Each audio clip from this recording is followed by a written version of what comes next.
உதயநிதி ஸ்டாலின் கைதானதை தொடர்ந்து அவருடைய பையனான இன்பன் உதயநிதி அவர்கள் அவரோட சோசியல் மீடியா பேஜில் போஸ்ட் ஒன்று ஷேர் பண்ணியிருக்காரு. அது இப்போ சோசியல் மீடியாவில் ரொம்பவே வைரலாக போய்கிட்டு இருக்கு. அதை பற்றி தான் இந்த ஒரு வீடியோவில் நம்ம பார்க்க போகிறோம். தமிழ்நாடு ஃபுல்லாகவே இன்றைக்கி மிக பெரும் அளவில் வைரலாக போய்கிட்டு இருக்கக்கூடிய ஒரு விஷயம் என்ன அப்படின்னா, உதயநிதி ஸ்டாலின் அவர்கள் கைது செய்யப்பட்டிருந்தது தான்.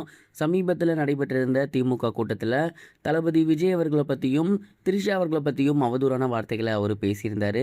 இதனால் முதலமைச்சர் அவர்களை தவறாக பேசினார் அப்படிங்கிற சட்டத்தின் கீழ் அவரை இன்றைக்கி காவல்துறை அரெஸ்ட் பண்ணியிருந்தாங்க. அது மிக பெரும் ஒரு சர்ச்சையை ஏற்படுத்தியிருந்துச்சு. நிறைய இடங்களில் தமிழ்நாட்டில் பொதுமக்கள் வந்து சாலை மறியல் பண்ணியிருந்தாங்க. நிறைய பேர் வந்து அவர் வெளியே வரணும் அப்படிங்கிற மாதிரி சொல்லி வந்துட்டு இருக்காங்க. இந்த ஒரு நிலையில் இன்பன் உதயநிதி அவர்கள் அவரோட சோசியல் மீடியா பேஜில் ஒரு போஸ்ட் ஒன்று ஷேர் பண்ணியிருக்காரு. அந்த ஒரு போஸ்ட்டில் தமிழ்நாட்டில் கருத்து சுதந்திரம் இல்லையா, நம்ம நினைக்கிற விஷயத்த பேசுகிறதுக்கு சுதந்திரம் இல்லையா, என்ன பேசினாலும் அது அவதூறு அப்படிங்கிற தோணியில் சொல்லி அவங்கள அரெஸ்ட் பண்ணுறதா, இது உண்மையிலேயே நியாயமற்ற ஒரு செயல், இதை வன்மையாக நாங்கள் கண்டிக்கிறோம். இன்றைக்கி ஈவினிங்குள்ளே அப்பா வெளில வரல அப்படின்னா கண்டிப்பாக இதற்கான ஒரு பின் விளைவுகளை சந்திக்க நேரிடும் அரசாங்கம் அப்படிங்கிற மாதிரியான ஒரு விஷயத்தை அவரோட சோசியல் மீடியா பேஜில் ஷேர் பண்ணியிருந்தாரு. அவருக்கு ஆதரவாக நிறைய பேர் வந்து சப்போர்ட் பண்ணி வந்துட்டு இருக்காங்க. இந்த ஒரு விஷயம் தான் இப்போ சோசியல் மீடியாவில் ரொம்பவே வைரலாக போய்கிட்டு இருக்கு. சமீபத்தில் கிடைச்சிருக்கக்கூடிய ஒரு தகவலின்படி முதற்கட்ட விசாரணை மட்டும்தான் போய்கிட்டு இருக்கு அப்படின்னும், இன்னைக்கு ஈவினிங்கே உதயநிதி ஸ்டாலின் அவர்கள் வெளியே வந்துருவார் அப்படிங்கிற மாதிரி தான் நிறைய பேர் சொல்லிட்டு இருக்காங்க. அது நடக்க பாசிபிலிட்டிஸும் அதிகம் தான். ஸோ அதற்குள்ளாராக நிறைய பேர் உதயநிதி ஸ்டாலினுக்கு தங்களோட சப்போர்ட்டை பதிவு பண்ணி வந்துட்டு இருக்காங்க. அதில் முதற்கட்ட ஆளாக அவருடைய பையனான இன்பன் உதயநிதி இப்படிப்பட்ட ஒரு போஸ்டரை ஷேர் பண்ணியிருக்காரு. இன்பன் உதயநிதி அவர்கள் சொல்கிறதெல்லாம் கரெக்டு தான். பட் உதயநிதி ஸ்டாலின் அவர்கள் பேசினது சரியா அப்படின்னு கேட்டால் 100% ராங் தான். ஒரு எதிர்க்கட்சி தலைவராக இருக்கக்கூடியவர் இந்த மாதிரியான கொச்சை சொற்களை பயன்படுத்தக்கூடாது அப்படின்னு நிறைய பொதுமக்கள் தங்களோட கருத்துக்களை சொல்லி வந்துட்டு இருக்காங்க.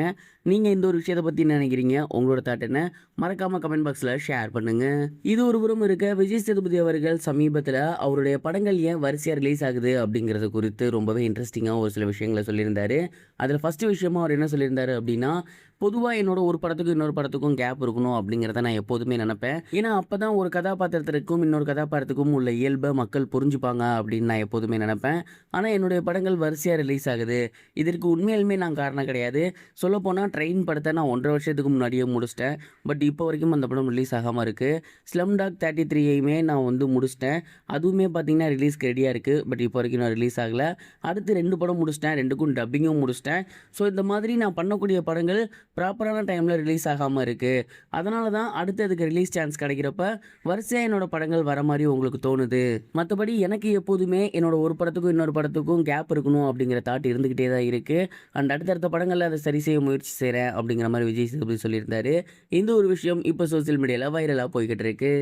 இது வரைக்கும் கனெக்டிங் டிவிக்கு சப்ஸ்கிரைப் பண்ணனா மறக்காமல் சப்ஸ்கிரைப் பண்ணிக்கங்க. உடனடி அப்டேட்ஸ் பெறுவதற்கு நோட்டிஃபிகேஷன் பெல்லையும் கிளிக் பண்ணிக்கங்க.